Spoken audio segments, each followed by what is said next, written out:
Good day to all friends. Myself Anindyan and today's my very important last topic is cost center and cost category. पिछले 2 दिनों से हम ये chapter complete करा रहे हैं, बट आज मैं आपको इसका प्रैक्टिकल बहुत अच्छे तरीके से समझाने वाला हूँ. तो समझिए, अभी फिलहाल हमने cost centre and cost category नाम की एक कंपनी क्रिएट कर ली है और उसमें कॉस्ट सेंटर और कैटेगरी के ऑप्शन को भी हमने इनेबल कर लिया है F11 फीचर ऑप्शन के द्वारा. अकाउंट इंफॉर्मेशन में जाकर सबसे पहली बात तो ये है कि कंपनी के 3 खर्चों को मुझे मेंटेन करना है. ये 3 खर्चे हैं: सैलरी अकाउंट, बिल अकाउंट और rent account. Let me explain again.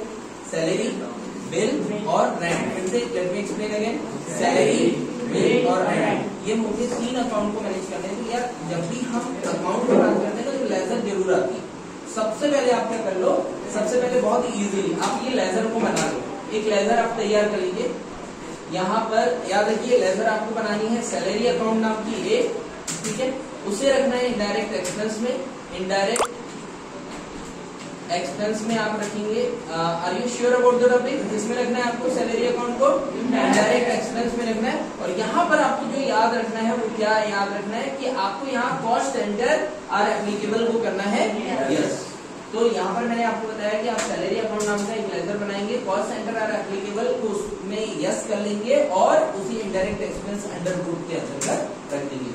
इसके बाद सेकंड लेजर आपको बनाना है बिल अकाउंट की, और इसे भी आप इनडायरेक्ट एक्सपेंस में रखेंगे. कॉस्ट सेंटर आर एप्लीकेबल को उसमें भी यस करेंगे. और इसके बाद आपको बनाना है रेंट अकाउंट नाम की ये लेजर, इसमें भी इनडायरेक्ट एक्सपेंस रखना है और कॉस्ट सेंटर आर एप्लीकेबल को यहाँ पर करना है यस.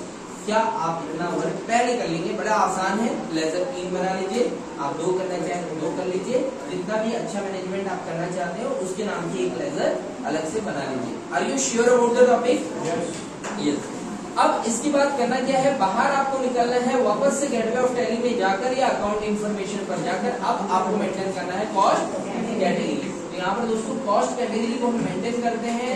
कॉस्ट कैटेगरी के ऑप्शन को हम बनाते हैं. यहाँ पर एक छोटा सा क्यूट सा डायलॉग बॉक्स आएगा. इसमें हम लिखेंगे salary expense. What? Salary expense नाम का हमने कॉस्ट कैटेगरी बनाया. कौन सा एक्सपेंस? और इसके बाद है बिल एक्सपेंस. क्या? Bill expense. ठीक है. और इसके बाद हमने बनाया रेंट एक्सपेंस. तो यहाँ पर मुझे अब ज्यादा बनाने की आवश्यकता नहीं है. सबसे पहले हमने सैलरी अकाउंट नाम का लेजर बना लिया, इनडायरेक्ट एक्सपेंस में उसे रखा, कॉस्ट सेंटर और एप्लीकेबल को कर दिया यस. उसके बाद बिल अकाउंट नाम का लेजर बनाया, इनडायरेक्ट एक्सपेंस में रखा और उसमें भी कॉस्ट सेंटर को हमने कर दिया यस. इसके बाद हमने रेंट अकाउंट नाम का लेजर बनाया, इनडायरेक्ट एक्सपेंस में रखा, उसमें कॉस्ट सेंटर और एप्लीकेबल को कर दिया यस. और सीधे पहुंच गए हम कॉस्ट कैटेगरी में. इसमें कॉस्ट कैटेगरी में यहाँ पर सैलरी एक्सपेंस, बिल एक्सपेंस और rent expense. Let me explain again. Salary expense, bill expense और रेंट एक्सपेंस, ये नाम की 3 लेजर हमने 3 कैटेगरी कॉस्ट कैटेगरी हमने बना ली. अब हमें ये तीनों को ही मेंटेन करना है. तो अब हम जाएंगे सीधे कॉस्ट सेंटर में. क्या? तो थर्ड ऑप्शन आ रहा है हमारा कॉस्ट सेंटर. अब देखिएगा, कॉस्ट सेंटर जैसे हम एनेबल करते हैं, हम एक एक करके कॉस्ट सेंटर डिजाइन करेंगे. जैसे ही हम कॉस्ट सेंटर में जाते हैं तो ये कॉस्ट सेंटर हमसे पहले पूछता है कि आप किस कैटेगरी का कॉस्ट सेंटर मेंटेन करना चाहते हैं, और वो कैटेगरी आपको यहाँ पर इस लिस्ट में डिस्प्ले करेगा. जैसे हम सबसे पहली बात तो ये है कि हमने सैलरी एक्सपेंस के कॉस्ट सेंटर्स को मेंटेन करना है. तो अब हम यहाँ पे डिसाइड करते हैं कि हमारे जो भी संस्थान या जो भी ब्रांचेस हैं उसमें कौन कौन से एम्प्लॉय काम करते हैं, उनके नाम को हम यहाँ पर रख देंगे. जैसे हमने यहाँ पर रखा मिस्टर वर्मा. देखिए मैं डायरेक्टली ऐसा लिख दे रहा हूँ, मिस्टर वर्मा. ठीक है. Mister Sharma, mister dahlia, mister Mehra. ठीक है.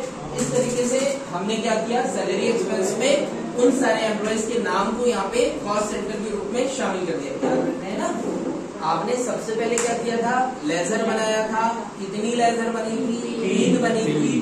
सैलरी अकाउंट, बिल अकाउंट और रेंट अकाउंट. इसके बाद आपने क्या किया, कॉस्ट कैटेगरी मेंटेन किया, सैलरी एक्सपेंस, बिल एक्सपेंस और rent expense. Are you sure about the topic? इसके बाद कॉस्ट सेंटर में सैलरी एक्सपेंस की कैटेगरी के अंडर में आपने मिस्टर वर्मा, मिस्टर शर्मा, जितने भी एम्प्लॉयज काम करते हैं अगर 100 एम्प्लॉयज है ना तो आप 100 के 100 एम्प्लॉयज को मेंटेन कर सकते हैं। आगे चल के पेरोल बनाने में आपको जाएगी बहुत ज्यादा सुविधा अगर आप इस तरीके से मेंटेन करते हैं तो। Are you sure about the topic? या इसके बाद देखिए अब हम बैक स्पेस करते हैं। क्योंकि हमने सैलरी एक्सपेंस को मेंटेन कर लिया है, यहाँ स्पेस देते हैं। अब हम बिल एक्सपेंस को भी मेंटेन करना चाहते हैं। जस्ट लाइक हमारी 3 ब्रांचेस हैं, हमारी 3 ब्रांचेस है और तीनों ब्रांचेस में 3 अलग अलग बिजली के बिल आते हैं। ठीक है, तो यार यहाँ पर रखो, यहाँ पर ध्यान दो, चौरी IVRS नंबर। अब IVRS नंबर हमने यहाँ पर डाल दिया, ये इलेक्ट्रिसिटी बिल का नंबर होता है ना, meter number is called IVRS number, या फिर उसके बिल का नंबर या कंज्यूमर का नंबर IVRS नंबर कहलाता है। Are you sure about the topic? कभी भी आप बिजली बिल पे देखेंगे ना तो वहाँ पे IVRS नंबर मेंशन होगा। चौरी पहली ब्रांच है, बिल एक्सपेंस में हमने उसको रख दिया। दूसरा छिंदवाड़ा की ब्रांच है तो उसमें IVRS को हमने यहाँ पर शामिल कर लिया। अब तीसरा जबलपुर की ब्रांच है तो हमने वहाँ पे IVRS को शामिल कर लिया। Are you sure about the topic?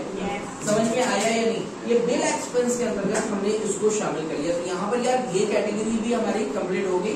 अब हम बैक स्पेस करके वापस से जाते हैं और हमारे पास बचा है रेंट एक्सपेंस। क्योंकि हमारी 3 ब्रांचेस है ना, चौरी, छिंदवाड़ा और जबलपुर, तो यार तीनों जगह पे हमने रेंट से बिल्डिंग हायर की है या शॉप हायर की है, व्हाटएवर उसकी जो भी रेंट है हम उसको मैनेज करना चाहते हैं। तो यहाँ पर सबसे पहले देखिए चौरी ब्रांच रेंट है ना, shop rent, Chauri branch shop rent नाम की हमने कॉस्ट सेंटर तैयार कर ली। छिंदवाड़ा ब्रांच शॉप रेंट नाम की हमने कॉस्ट सेंटर तैयार कर लिया और जबलपुर ब्रांच